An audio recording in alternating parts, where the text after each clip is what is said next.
Usa ka pagtuo, usa ka tingog, usa ka katawhan.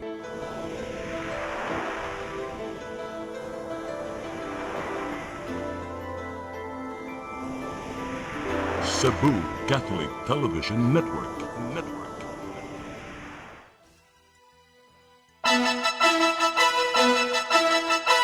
Uluhan sa mga balita sa Sayri 47. Pagsugod sa Misa de Gallo kaganihang kadlawon, hapsay ug malinaw. Pagbaligya og mga pabuto sa dakbayan sa Lapu-Lapu, gisugda na karong adlaw. Protesta gipahigayon pinaagi sa Oblation Run sud sa UP Cebu Campus. Kapin 3 ka kilo nga shabu nasakmit sa Tagbilaran, Bohol. Sugbo, Kabisayan ug Mindanao, Pilipinas ug katawhan kutos maabot atong Sibya sa tibuok kalibutan mayong hapon. Live kita karon sa CCTN Channel 47 ug kini ang tulumanon sa nagunang kasayuran nga angay natong masayran. Sa nga ni Attorney Danica Caballes, ako si Dennis Tabar ug kini ang Sayri 47.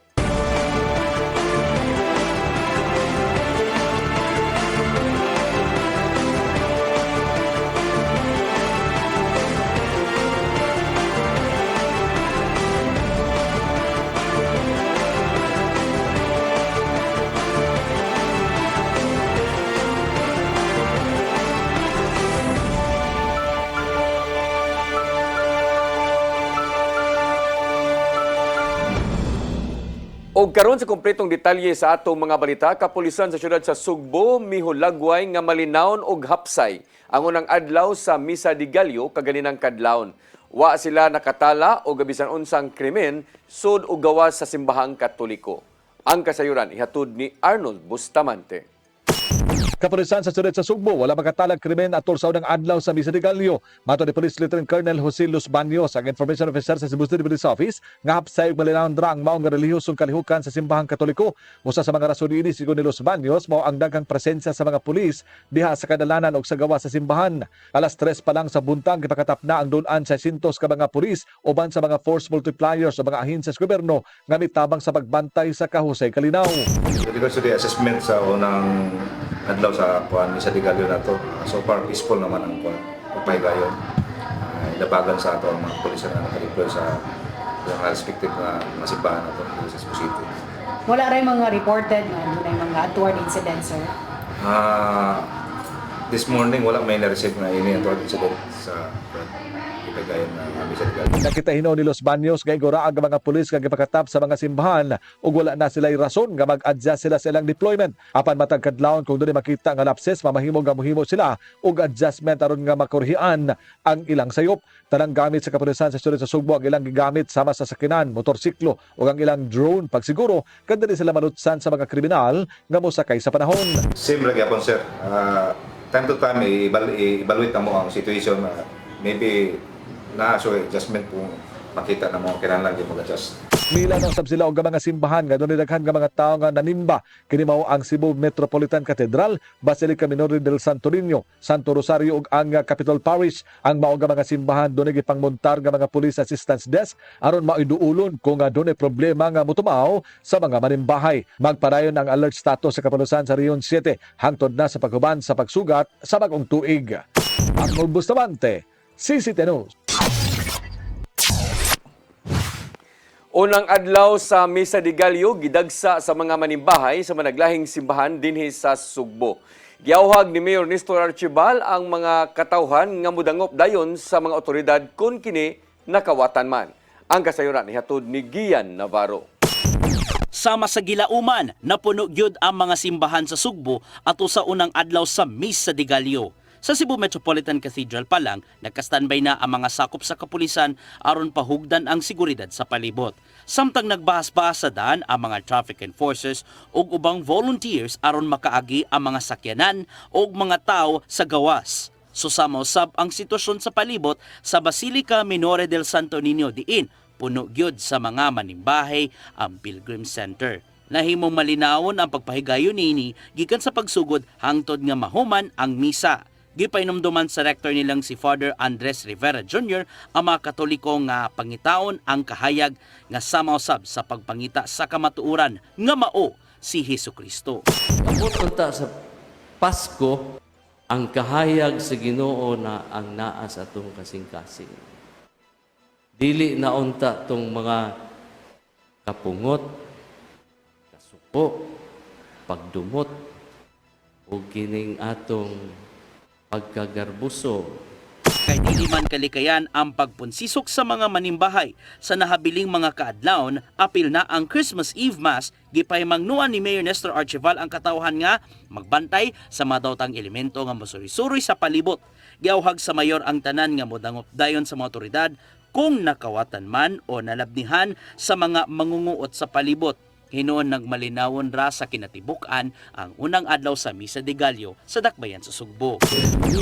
Report that immediately sa atong kanang emergency numbers o dili man gani katong 0922-823-5807 kaya ato na yung istoryahan ang mga pulis, but rest assured nga ato gyud ang atimanon ang tanan ng mga tao nga mipadulong sa Misa de Gallo. Padayon ang pagpakigalayon sa syudad ngadto sa kapulisan ug ubang otoridad aron mapatunhay ang kaluwasan sa tanang religious activities ning holiday season.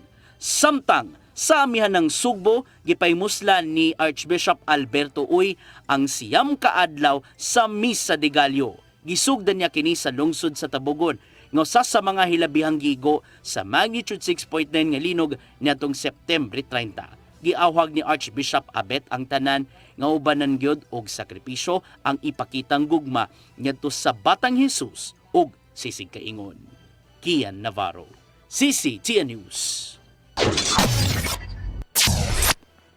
Pagmaligya o mga pabuto sa dakbayan sa Lapu-Lapu gisugdan na karong adlaw. Pagpahigayon og joint operation ang mga otoridad aron pagsuta kung kumplito ba sa dokumento o nakasunod ba sa fire safety measures ang mga retailers. Ang kasayuran ihatod ni Crystal Joy Filerca.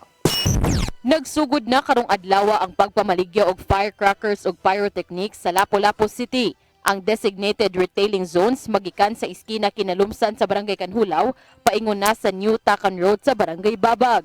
Tungod ni ini, nagpahigayon og joint inspection ang Lapu-Lapu City Police Office, Regional Civil Security Unit 7, Bureau of Fire ug Barangay Babag ngadto sa mga stalls nga nagsugod na sa pagpamaligya og pabuto sa New Tacan Road.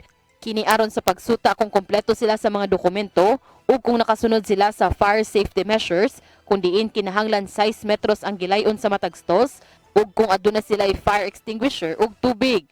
Matod ni Luz Viminda Aldo, ang presidente sa Kaabag Fireworks Retailers Association, nga karong tuiga adunay 82 ka mga stalls ang namaligya og pabuto sulod sa designated retailers zone. Kaganihang buntag, pipila pa lang ang nagsugod sa pag-display tungod kay ang uban nagtrabaho pa lang sa ilang mga tindahan.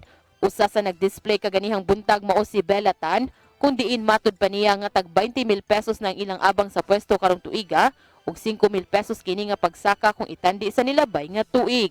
There is good gid mi diri no nga niabang mi og within 15 days sa anang 20k. So we are praying and hoping makulot pud ang paninda. Nautonta nga bisan sa katong mga naagian nato dili gyapon ta mo tanan paglaom no. Matod ni Police Colonel Antonieto Cañete, ang officer in charge sa LCPO, nga base silang inspeksyon aduna sila'y namatikdan nga wa pa makasunod sa fire safety measures apan dugang pa niya nga masabtan pa kini sa pagkakaron tungod kay mao pay pagpang-display sa mga manindahay ug wa pa sila nakaplastar. No? But we have to strictly implement sa aming rules and regulations. Kasi pa nag-start sila nga mag-operate yun. Yung first day pa man kanang daghan lagi diri mo palit pa. So we will closely monitor them and impose a proper observance of safety sa public. Sigun usab ni Fire Superintendent Arnel Abella, ang Fire Marshal sa Lapu-Lapu City Fire District, nga kinahanglang mapatuman gyud nga way mga stalls duol sa panimay ug mga establishmento. Nibutyag si SFO2 Lord Jimbil Parba, ang station commander sa Babag Fire Station, nga aron kini hugot nga mapatuman matag adlaw na ang ilang pagpahigayon og inspeksyon. Kada nami violation makita sa ilaha, amo silang i-reprimand. Amo sad silang giingnan nga once ma-violate lang sila sa sabot based sa guidelines nga atong ipatuman during sa seminar nga gikandak namon nila is pwede na mo ma-revoke ilahang mga certificate o clearances of that certificate. So Crystal Joy Felerca, CCTN News. Incentives alang sa regular nga empleyado ug job order workers kun job order workers sa Mandawi City Hall gilauman nga madawat na karong buwana. Napasar kaganinang buntag sa sesyon sa konseho ang ordinansa pag-release niini. Ang kasayuran ihatod ni Mary Rose Sagarino.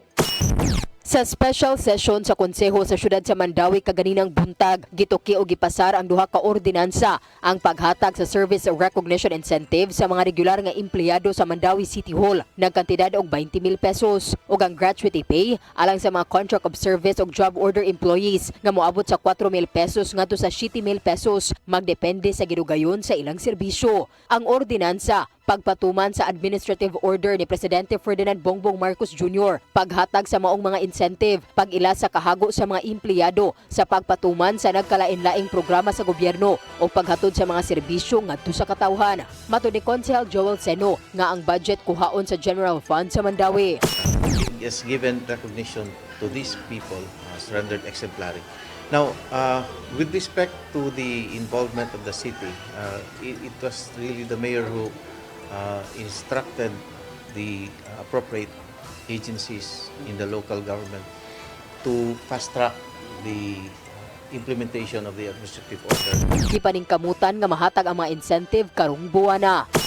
Hopefully, but since we know the financial condition or the financial health of the city, no? So we are the local finance is trying its best na madungan na to, but if dili siya madungan, for sure madawat gyapon, no? But murag mauna og paggawas ang SRI and then ang year-end bonus sa mga regular nga empleyado nagkantidad og usa ka buwan nga suhulan ang nadawat na ni adtong Nobyembre, samtang ang salary differential sa mga job order employees dili mo minus sa 5,000 pesos. Mary Rose Sagarino, CCTN News. Pondo alang sa medical aid program sa gobyerno karong tuig 2026 gipaluyuhan sa Department of Health din kini bisan pa man sa kabalaka nga sa kaobispuhan nga himuon kining laing tinubdan sa korupsyon. Ang kasayuran ihatod ni Gian Navarro. Suportado sa Department of Health ang dugang nga pondo alang sa medical assistance to indigent and financially incapacitated patients kon MyFIP ubos sa 2026 national budget. Ubos sa gipangayo nilang pondo, gisaka ngadto sa 51 billion pesos ang MyFIP atol sa hearing sa Budget Bicameral Conference Committee.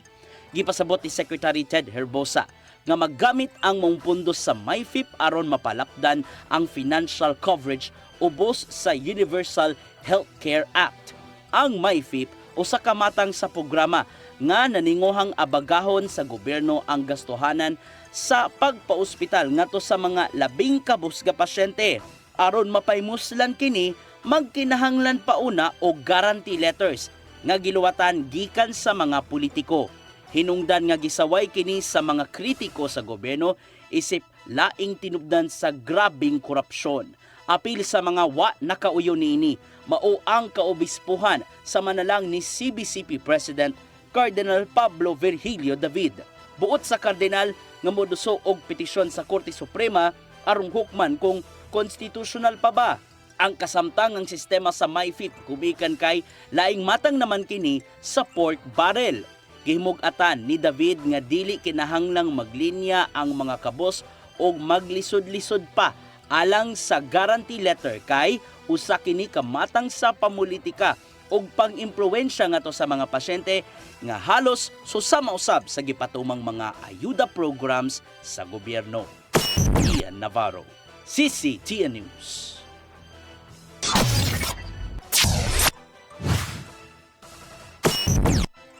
Mosunod, protesta gipahigayon pinaagi sa Oblation Run sud sa UP Cebu Campus.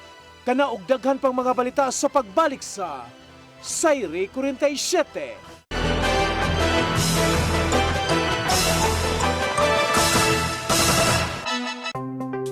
Discover the beauty of the Philippines.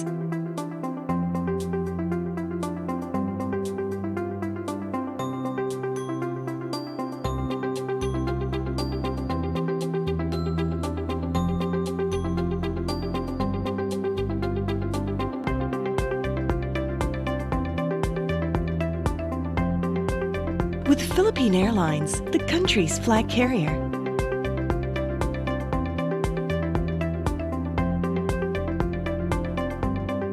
The airline that lets you feel the warmth of the nation.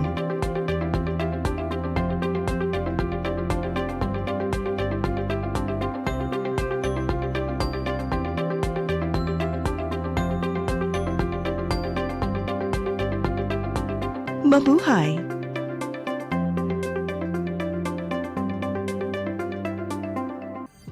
Ito ang programa kung saan magko-collaborate ang ating mga ozone na doctors para ibahagi ang kanilang kaalamang medikal. Pag nasira, syempre, wala nang function. Yun ang, doon pumapasok yung mga, ano yung action ng ozone therapy. The blood carries that oxygen. Matag episode, among ipaambit ninyo ang mga healing testimonies. Hindi na ako makapagtrabaho, hindi na ako, wala, talagang wala na, kaiga na lang ako. Dahil sa ozone therapy, gumaling ako. This is your path to a new start. Ozone Wellness Clinic New Start. Mapapanood every Saturday 8 to 9 a.m. Og ang replay airing matag Miyerkules, 1:00 hangtod 2:00 sa hapon. Dinhi lang sa CCTN Channel 47.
PRO7 Action Files.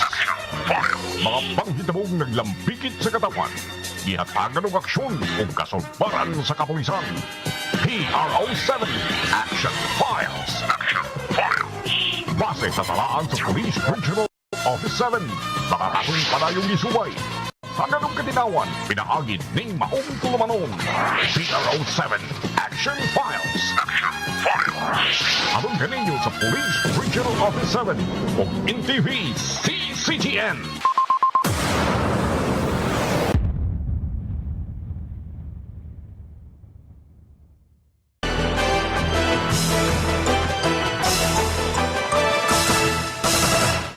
Balik sa ato mga balita, kaakuhan sa mga opisyal human sa grabing pagbaha tungod sa palpak nga flood control projects gipanawagan sa Alpha Phi Omega Fraternity. Gipaagi ang maong nga protesta sa Bantugang Oblation Run sud sa UP Cebu Campus. Ang kasayuran ihatod ni Gian Navarro. Gipagi sa inilang Oblation Run ang panawagan sa grupong Alpha Phi Omega kun Apo Fraternity nga panubagon ang mga opisyal sa gobyerno nga nalambigit sa pagpangurakot. Moabot sa 50 ka mga lalaki gikan sa Apo Cebu ang nagdala sa ilang placards inubanan sa hubo nilang lawas sulod sa University of the Philippines Cebu Campus. Ipadangat nila ang kasagbuyo ngadto sa gobyerno tungod sa mga palpak ka flood control projects nga mao'y nakaingon sa daghang kinabuhing nakalas. Gipanginaw nila nga pagsilutan ang mga korap ka opisyal kay sila man ang nalambigit sa maong hiwing binuhatan. Ilabi na nga naikawan ang ubang mga sektor sa mga batakang serbisyo sa gobyerno, apil na ang edukasyon. I think we share most of the sentiments sa other two, if not all, nga ang nahitabo karon sa Cebu, di lang sa Cebu, Manila sad because of the flood control, sa corruption. Ipahigayon ang Bantugang Oblation Run sulod sa UP Cebu Campus dungan sa kasumaran sa centennial anniversary sa Apo Fraternity. Kininausab ang pagbalik sa maong protesta human na hunong sa nakalabay lang nga 5 ka tuig.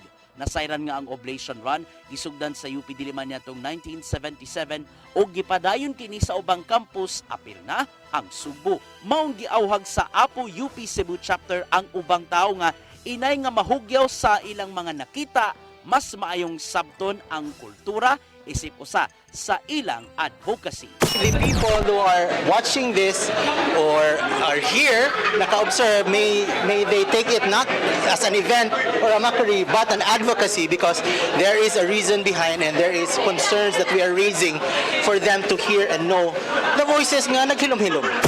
Malampuson ang comeback sa Oblation Run nga dunay igong pagtugot gikan sa makadagkuan sa UP Cebu.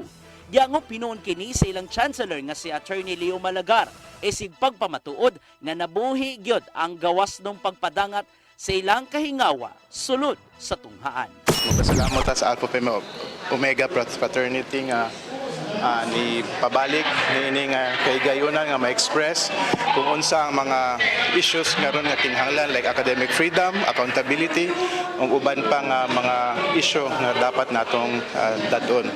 Ian Navarro, CCTN News.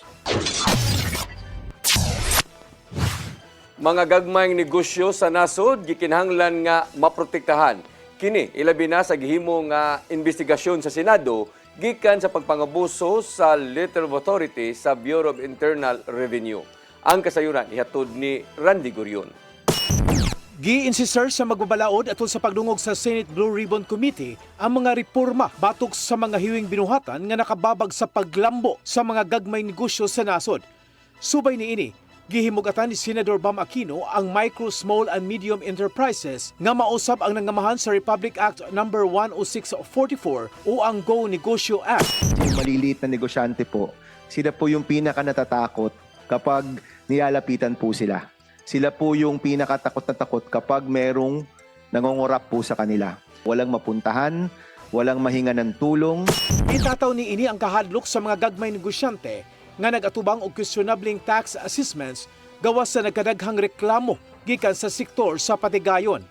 Dugang ni ini nga nakadaghan ang problema sa dili makatarunganon nga tax assessment nga gipahimuslan karon aron mapugos ang mga negosyante nga makig-ariglo nga mao'y nakapagrabe sa korupsyon. Samtang girekomendar nga ipublikar ang datos sa LOA aron daling ma-verify sa mga taxpayer ang legalidad sa madawat nga audit notice. Unang-una po, let me premise by saying that in the previous campaign this year, sa lahat po na naikutan ko, local chamber, Philippine chamber, Chinese chamber, ito man ay sa probinsya o dito po sa syudad, grabe po talaga ang complaints ng mga negosyante pagdating sa BIR at sa LOA. No? Paulit-ulit po yan. Yung mga LOA, yung mga assessment, walang basihan, or kung masyado mang mataas, ginagawang mataas para lang po mag-settle. Kinuha usab nga mahukasan sa ilang gahom ang mga individual sa revenue district offices nga makapili sa ilang i-audit. Ingon man ang paghimo og random manual audit o usa ka technology-driven system aron malikayan ang paboritismo. That's my intention, kaya dapat itong mailabas sana. So people can check kung itong LOA ba nito ay talagang valid o hindi. Mahalaga po na pakiramdam nila ang mga ahensya ng gobyerno nasa panig nila. Randy Gurion, CCTN News. Buot sa bag-ong warden sa Cebu Provincial Detention and Rehabilitation Center nga umintuhan ngadto sa 68 pesos ang meal budget sa mga inmates matag adlaw. Gikan kini sa gipatuman nga 25 pesos nga meal budget kada piniriso o tag 8 pesos matag kaon. Matod sa jail warden nga si Dr. Felipe Montijo nga gipatuman kini sukad sa miaging administrasyon maong napugos ang mga sakop sa pagpaigo sa mao nga budget.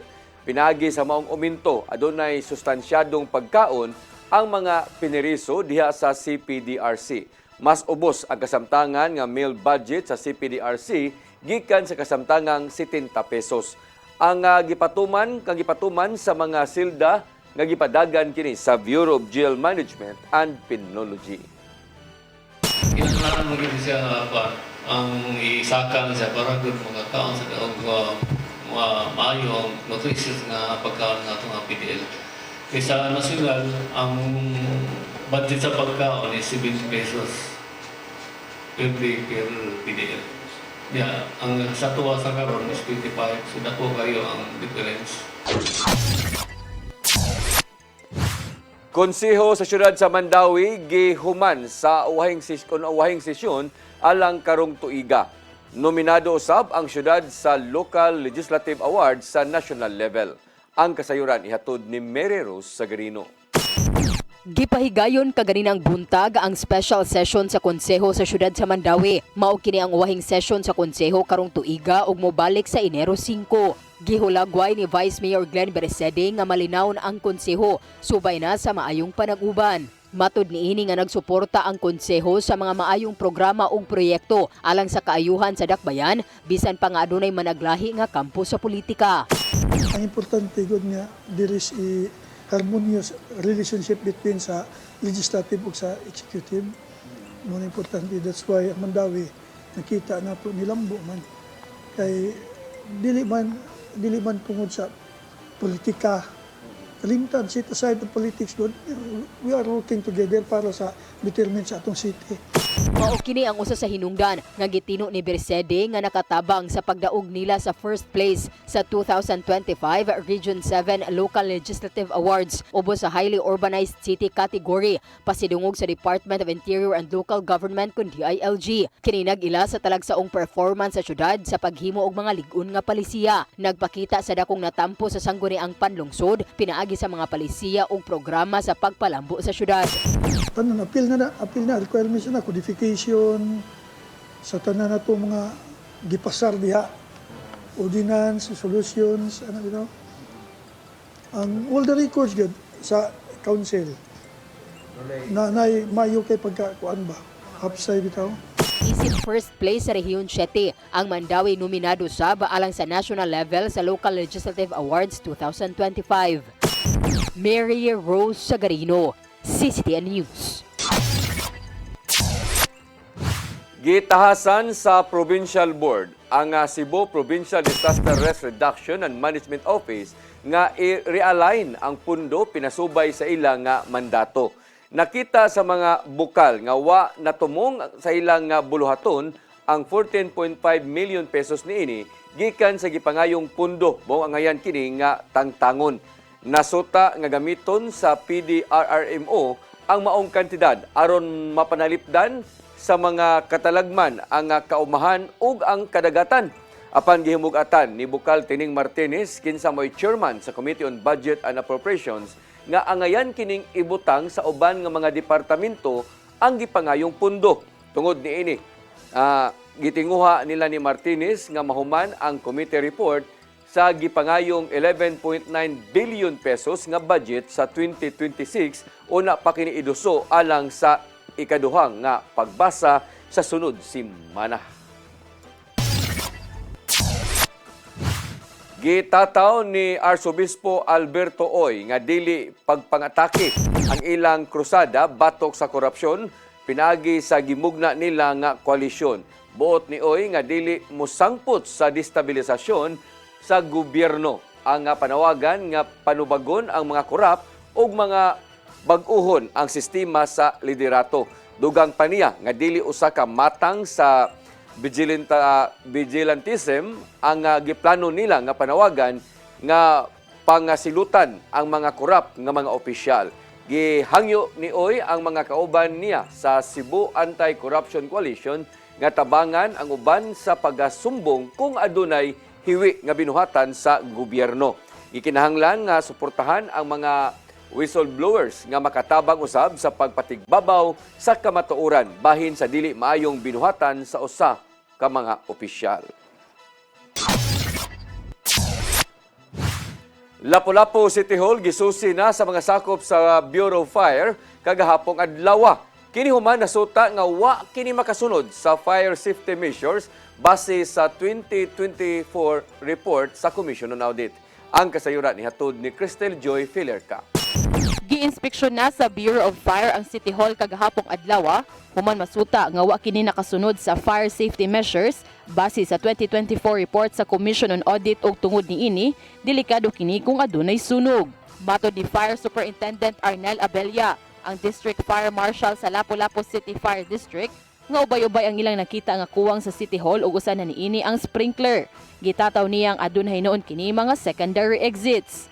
Sa pagmangguda sa findings namin, okay naman siya nga wala siya sprinkler kay two-story building lang man siya. But dito gyapon nato og kanang fire alarm o kanang mga emergency lights and mga minor lang nga mga findings nato like kanang mga exit signs. Apan matod ni Attorney Danilo Almendras, ang City Administrator, nga nanginahanglan og dakong pondo ang pagbutang og sprinkler ug dili na una sila magbutang sa City Hall tungod sa giplanuhan nga magtukod og bag-o. Yung dakong investment ka ng sprinkler, dako ka nang investment baton, mag-piping ka na. At the same time, namugna itong idea na kuan nga magtukod og bagong City Hall. So, modern explanation na mo sa kuwangan, this is an old building. At the same time, siguro makuha na mo ang recommendations by phase, no? Kaya it would involve substantial amount Dugang pa niya nga gawa sa sprinkler, makomply ra hinuon nila ang pipila sa nakita sa BFP nga kuwang sa City Hall. Sigon pa ni Abella nga tagaan nila ang LGU og 15 ka adlaw aron sa pagkomply sa mga nisgutan gawas na lang sa sprinkler. Apan ugaling dili sila motuman sulod sa gihatag nga panahon, mo-issue na sila og notice. Usually ni sa mga notices pag wala gyapon compliance, but pag di gyud mo comply gyud, namang good power ang authority of BFP to close an establishment. Mao na pa nato ang but di na tababot ana kasi na may willingness gud sa city nga mo comply magud sa mga minimum requirements nato. Crystal Joy Filerca, CCTN News. Mosunod, kapintulo ka kilo nga shabu na sakmit sa Tagbilaran, Bohol. Kana og daghan pang mga balita sa pagbalik sa Sayri 47.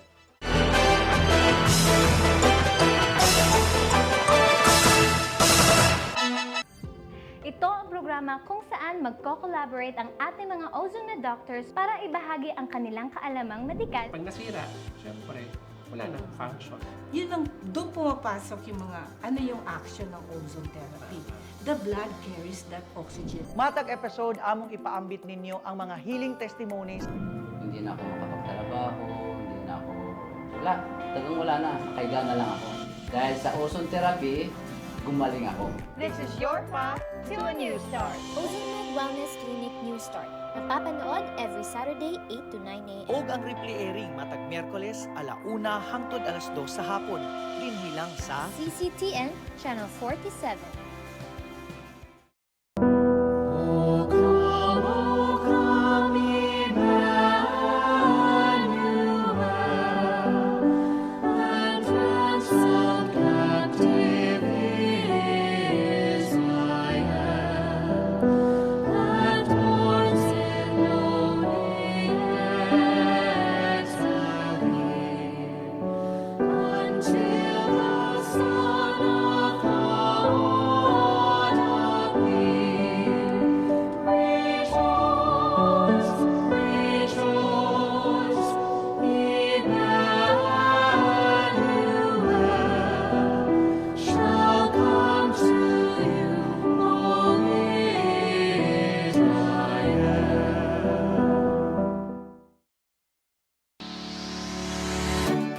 Looking for the best internet deals in Negros Oriental? Field Products Negros is here to bring you fast, reliable, and affordable internet with plans made just for you.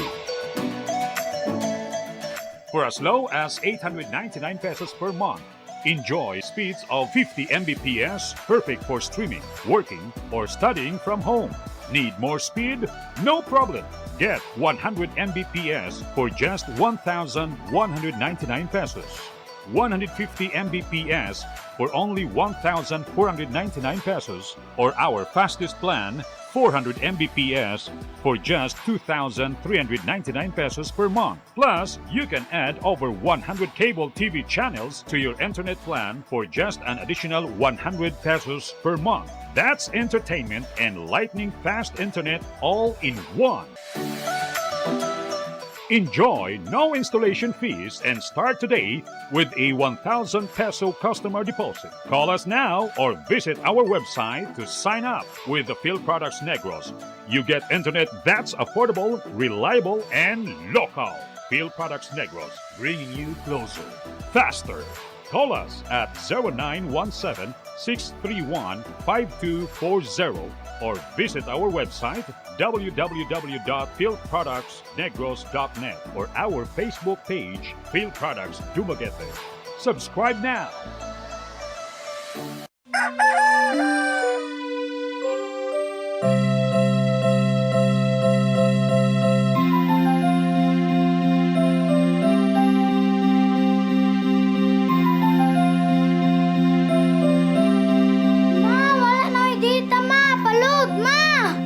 Sorry ma'am, na-late ko. Nangita pa mong ko para internet sa kong anak ma'am. Ay, wala na yung problema. Pag sinisibo. Sinisibo, sinisibo. For your internet connection. And for the signal of your cable TV. So fast and straight the transmission to your home. Sinisibo. Sinisibo, sinisibo. Offers you to have fiber optics. For your viewing experience, perfect and clear so fast. So great and affordable for you to enjoy. Sinisibo. Cine Cebu Television Network Incorporated offers fiber to the home broadband internet bundled with fiber to the home cable TV connection. Cine Cebu Television Network Incorporated with its operation in Metro Cebu and the whole province of Cebu soon. And affordable for you to enjoy. Cine Cebu. Ang kinabuhi, puno sa hagit. Sumpil na ka, Dri, ha? Ay, paginarte! Magdita ka! Puno sa pangutana. Baka pag gani ka kayo? Nagpuyab-puyab na ka? Kinsa man ang Muhammad sakitin nato din ay karon ha. Kinsa? Pasabot na di. Puno sa luha. Pagpili pa, ako nga imong anak o kanay imong mga babae. Kasuko. Yung ano pa? Ano ko itang ka ni Papa? Apan bisan mangit-ngit pa ang imong kalibutan, aduna pa'y nagpahiping kahayag. Aduna ka pa'y kasumbungan. Mga laman, hanap na. Dear Tatay, Tunog na unlod na. Nganong handun na. Waylaing paagi aron masabtan nato ang Biblia. Kinahanglan nga doon natay relasyon kang Hesus. Hangtod sa layan natong panaguban, daghang salamat. Shalom.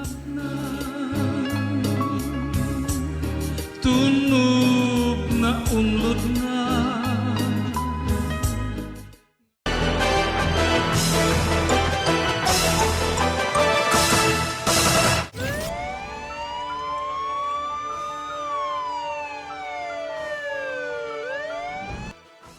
Balik sa ato mga balita, kapin sa 3 ka kilong nga shabu nga matud pa alang sa Pasko ug bag-ong tuig nasakmit gikan sa duha ka mga lalaki nga mamaligya ay kandila dito sa dakbayan sa Tagbilaran, Lalawigan sa Bohol. Lakip sa nasikop sa laing operasyon ang usa ka welder. Ang kasayuran ihatod ni Arnold Bustamante. Duha ka mamaligya ay og kandila ug usa ka welder ang nadakpan sa managlahing nga anti-illegal drug operation sa managlahing barangay sa Tagbilaran City Police Station sa Bohol. Niadtong Domingo sa hapon ug gabii, ang labing uwahing nga nadakpan mao aga duha ka mga mamaligya ay kandila alas 9:25 sa gabii dito sa puro ka 8 barangay poblasyon sa siyudad sa Tagbilaran, probinsya sa Bohol. Ang mga suspitsado gilang sila nga Milvin Montemayor, 52 anyos, kasamtangan nga nagpuyo sa barangay Tultulan, lungsod sa Dawis, Bohol, apan lumad nga taga Marikina City sa kauluhan, ug ang iyang konsabo nga si Joey Polinar, 43 anyos, lumad nga taga Nueva Ecija, apan kasamtangan nga nagpuyo sa Purok 2 sa Maribeles, lungsod sa Dawis. Nakuha gikan kanila ang tulo ka dagkong puto sa gitoang shabu nga motimbang sa 3,040 grams nga mobalor ang tanan sa 20.6 million pesos. Samtang nadagpanusab sa kapulisan ang usa ka welder alas 3:45 sa hapon sa susamang adlaw dito sa Purok 3 sa barangay Dampas sa siyudad sa Tagbilaran. Ang nasikob ilang si John Labasa, 36 anyos, nga nagpuyo sa Purok 6 sa barangay poblasyon sa lungsod sa Ubay, probinsya sa Bohol. Nasakmitikan kaniya aga duha ka puto sa gitoang shabu nga motimbang sa 129.9 gramos nga mokantidad sa 883,000 pesos. Mato ni Police Lieutenant Colonel John Karen Escobar, ang hepe sa Tagbilaran City Police Station, nga base silang gihimo nga background investigation, si Montemayor nadakpan na niadtong Oktubre 5, 2015 sa Tagbilaran City Police Station ug ang ikaduha niadtong Pebrero 3 sa Baclayon Municipal Police Station sa kaso gihapon sa illegal nga drugas. Ilang na monitor ang illegal nga kalihukan ni Montemayor, di nahatdan kinig daghang supply sa illegal nga drugas alang sa kalingawan sa Pasko ug bagong tuig. Human makuha ang tanang impormasyon, gilusad dayon ang bypass operation sa pagkikalayon sa Philippine Drug Enforcement Agency 7. Arnold Bustamante, CCTV News. Giauhag ni Gobernador Pamela Baricuatro ang tanan nga magbantay sa mga daotan nga mga palibot diha kanila. Human sa Misa de Gallo at ubangan sa Kapitolyo, gibutyag sa gobernador nga nabati niya ang mga hagits o mga pagsaway gikan sa managlahing kritiko. Ilabi na nga adunay laing kasong gipasaka si Byron Garcia, batok niya tungod sa giingong paglangay sa giduso nga annual budget sa probinsya sa Sugbo. Magpabili ni noon siya nga mahipubsanon. Bisan paman o malangan man ang pinasayloay uban ang mga kaatbang sa politika. Apan bisan paman ini, gipanginaot ni Baricuatro nga magpabiling lig-on o malipayon ang mga Sugboanon ning panahon sa Pasko, bisan paman sa giagian ini nga mga krisis. I just hope that despite all the challenges that we're facing in the province right now, that we would get to enjoy the most jolly and the most happy time of the year. So I am just glad that we are all healthy here, and that's the greatest joy that we have, health, and we get protected from all the evil that surrounds us. Mao kadto naglangkob sa atong mga balita sa Sayre 47 og sa atong Christmas countdown, siyam kaadlaw na lang sa dili pa ang Pasko. Sangan sa ako ang partner nga si Attorney Danica Caballes, ako si Dennis Tabar. Hangtod ugma dinig hapon sa inyong paboritong tulumanon, Sayre 47.